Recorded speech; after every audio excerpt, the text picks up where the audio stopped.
सभी दर्शकों को जो इस स्क्रीन के माध्यम से काव्य सरिता के इस होली विशिष्ट एपिसोड को देख रहे हैं, उन्हें मैं हार्दिक बधाइयाँ देता हूँ, शुभकामनाएं देता हूँ। उनका जीवन इंद्रधनुषीय रंगों से आप्लावित रहे, ये कामना करता हूँ। मैं हंसाने की कोशिश करूँगा क्योंकि वही सबसे बढ़िया रंग है। वही हमारे महान देवतुल्य आत्माओं के चेहरे और आचरण से प्रकट होता है। और मैंने देखा कि कभी कभी तो क्या होता है सतीश भैया, विवेक भैया, देवियों और सज्जनों, कि कुछ लोग ऐसे होते हैं कि जिन्हें हंसाने की चेष्टा करो तो भी नहीं वो हंसते, वो तो भी नहीं हंसते। तो मैं अपनी बात यहाँ से शुरू करता हूँ और मेरी बात में तर्क है और ये तर्क जाकर वहां पर समाप्त होंगे जहां ये विश्वविद्यालय अक्षर ज्ञान नहीं देता, अक्षत ज्ञान देता है। वाह वाह। और मुस्कुराहट ही अक्षत होती है। मैं यहां से बात शुरू करता हूं भैया, जो लोग नहीं हंसते उनसे, कि माना कि आपका बौद्धिकता से ठेका है, माना कि आपका बौद्धिकता से ठेका है, मगर भाई साहब क्या आपने कभी किसी गधे को मुस्कुराते हुए देखा है?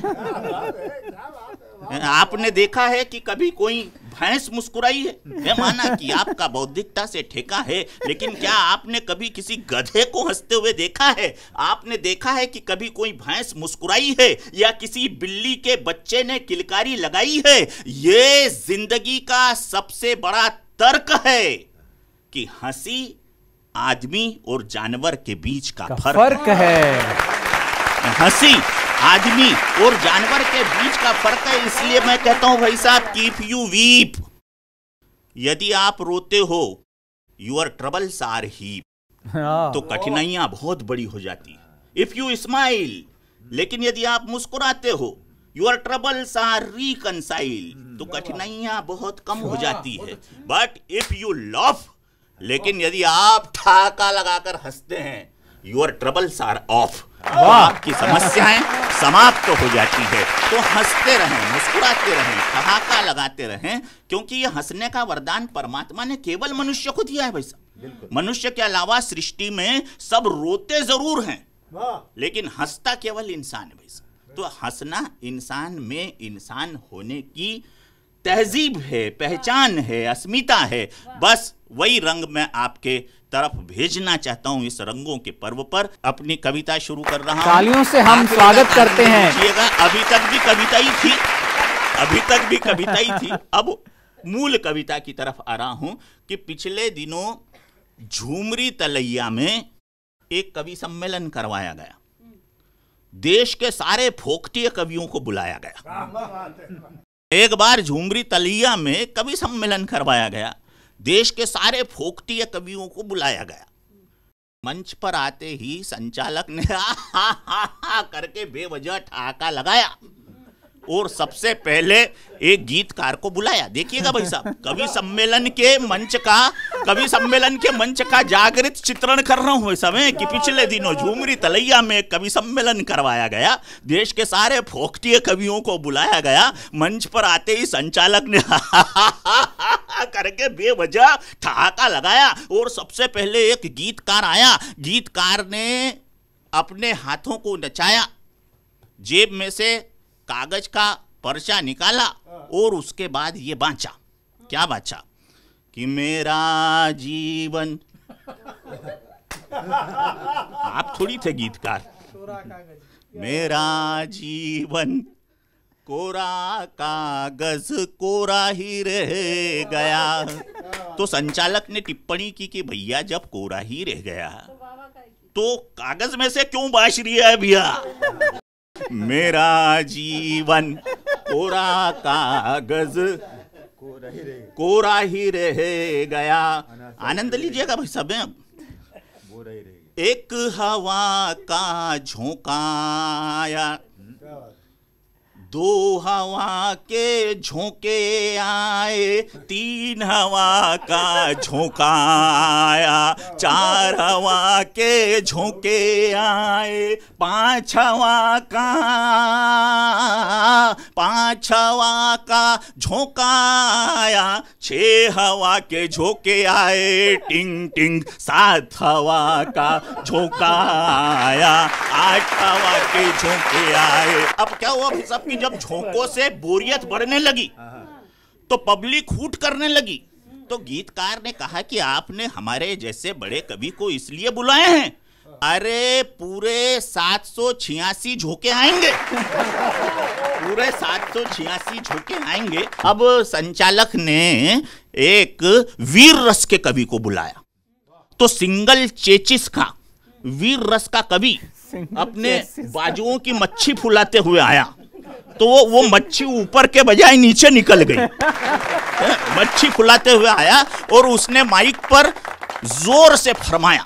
अच्छा, वीर रस का कवि ऐसा जोर से ही बोलता, दुबला पतला होता है कीड़ी मार, मगर वो बहुत जोर से बोलता है। उसने फरमाया, क्या फरमाया कि 100 हॉर्स पावर की ताकत है मेरी कलाई में। अच्छा, 100 हॉर्स पावर की ताकत है मेरी कलाई में, जी चाहता है लगा दूं आग दिया सलाई में।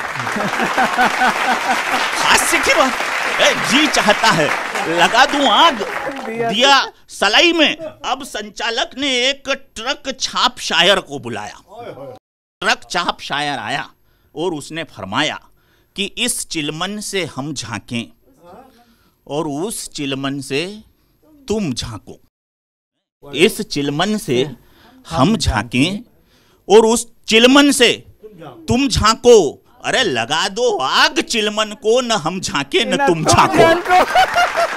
लगा दो आग चिलमन को, न हम झांके न तुम झांको। श्रृंगार के कवि ने द्विअर्थी संवाद भी पेले, वहां पर फूहड़ भी कवियत्रियों ने अपने अपने गीत पेले। और ये देखकर आसमान से गुजरती हुई महादेवी वर्मा की, माखनलाल चतुर्वेदी की, सूर्यकांत त्रिपाठी की आत्माएं रो पड़ी और दुखित हृदय से ये वेदना झड़ी कि कविता करना कोई क्रीड़ा नहीं है, कविता करना कोई क्रीड़ा नहीं है जिसमें जमाने की पीड़ा नहीं है, जिसमें इंसानियत का दर्द नहीं है और जिसमें मानवता का मर्म नहीं है। वो और कुछ भी हो सकती है लेकिन कविता तो नहीं है। वो और कुछ भी हो सकती है लेकिन कविता तो नहीं है, क्योंकि कविता चंद सिक्कों की फिरौती नहीं है। कविता चंद सिक्कों की फिरौती नहीं है। अरे पूजा है ये शब्द की, मनौती नहीं है। पूजा है ये शब्द की, मनौती नहीं है। होली का अवसर है, रंग की बात है। कविता कई कई रंग की होती है। यहाँ देखिए लाल रंग है भाई साहब, क्योंकि हम संगम युग में है और संगम युग परिवर्तन का वाहक होता है। संगम युग क्रांति का काल होता है और जब क्रांति का काल होता है तो सारी की सारी किरणों का रंग लाल होता है। जब क्रांति का काल होता है तो सारी की सारी किरणों का रंग लाल होता है। और इस रंग लाल रंग के मतलब को समझते हुए एक कवि कहना चाहता है राजीव शर्मा के रूप में कि रंग दर रंगों का संगम है कविता, साज और सुरों की सरगम है कविता। अरे झुके तो मंजुल मंजरी और बयार प्यार की, उठे तो हिमालय का परचम है कविता। उठे तो हिमालय का परचम है कविता। वाणी की वीणा की तान कविता, तुलसी के मानस की जान कविता। ये राम है, ये रहीम है, ये ब्रह्मा, ये शिव। अरे भारत के लिए तो भगवान कविता, क्या भारत के लिए तो भगवान कविता। केसरी कश्मीर की निकुंज कविता, कहां गया कविराज कश्मीर वाला। केसरी कश्मीर की निकुंज कविता, भ्रमरों की मधुर मधुर गुंज कविता। केसरी कश्मीर की निकुंज कविता, भ्रमरों की मधुर मधुर गुंज कविता। गंगा यमुना झेलम सतलज की लहरें और लहर लहर लहरे ललित पुंज कविता। क्या बात, लहर लहर लहरे ललित पुंज कविता।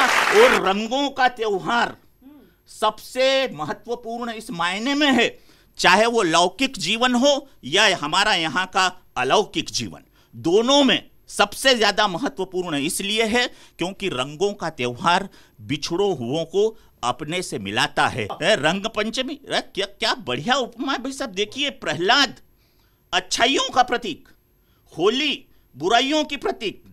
जब बुराइयों की धधकती आग के बीच से अच्छाई बचकर निकल आए तो होती है होली भाई क्या साहब, बात तो है। होती है रंग पंचमी। तो आइए अच्छाइयों का रंग हम अपने ललाट पर लगाएं, अपने आप को सद्व्यवहार और सत्संस्कार से सींचें। तो स्वार्थ को परमार्थ के रंग से मिटा दो, स्वार्थ को परमार्थ के रंग से मिटा दो, आसक्ति को भक्ति के रंग से मिटा दो, और चाहत से मन का मधुबन सदा रंगीन रहे तो अज्ञान को ज्ञान के रंग से मिटा दो। क्या तो अज्ञान को ज्ञान के रंग से मिटा दो, तो ज्ञान का रंग आप पर सराबोर रहे। इन्हीं शुभ कामनाओं के साथ आप सभी के श्री चरणों में स्वस्ति कामनाओं के पारिजात समर्पित